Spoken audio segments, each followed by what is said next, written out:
தொழில் நிறுவனங்கள் உற்பத்தியில் பெரிய முயற்சிகளை மேற்கொண்டு சர்வதேச அளவில் கிடைக்கும் வாய்ப்புகளை பயன்படுத்திக் கொள்ள வேண்டும் என்று பிரதமர் நரேந்திர மோடி தெரிவித்துள்ளார். ஒழுங்குமுறை, முதலீடு, வணிகம் செய்வதை எளிதாக்கும் சீர்திருத்தங்கள் குறித்த கருத்தரங்கில் கலந்து கொண்டு பேசிய பிரதமர் நரேந்திர மோடி, நாட்டின் உற்பத்தி மற்றும் ஏற்றுமதியை முன்னேற்றுவதற்கு தொழில் நிறுவனங்கள் எல்லா நடவடிக்கைகளையும் எடுக்க வேண்டும். உலகளாவிய விநியோக சங்கிலியில் வாய்ப்புகள் ஏராளமாக உள்ளதால் தொழில்துறை நிறுவனங்கள் வெறும் பார்வையாளராக மட்டும் இருக்கக்கூடாது. சவாலான காலகட்டத்திலும் இந்தியாவின் பொருளாதார வளர்ச்சி தொடர்ந்து வளர்ந்து வருவதால் உலக பொருளாதாரத்திற்கான வளர்ச்சி இயந்திரமாக இந்தியா மாறியுள்ளது.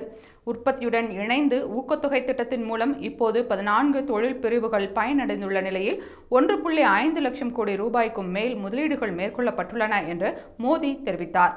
மேலும் உற்பத்தியுடன் இணைந்த ஊக்கத்தொகை திட்டத்தால் 13 லட்சம் கோடி ரூபாய்க்கும் மேல் உற்பத்தி நடந்துள்ளது என்றும் 5 லட்சம் கோடி ரூபாய்க்கும் மேல் ஏற்றுமதி செய்யப்பட்டுள்ளது என்றும் பிரதமர் மோடி கூறினார்.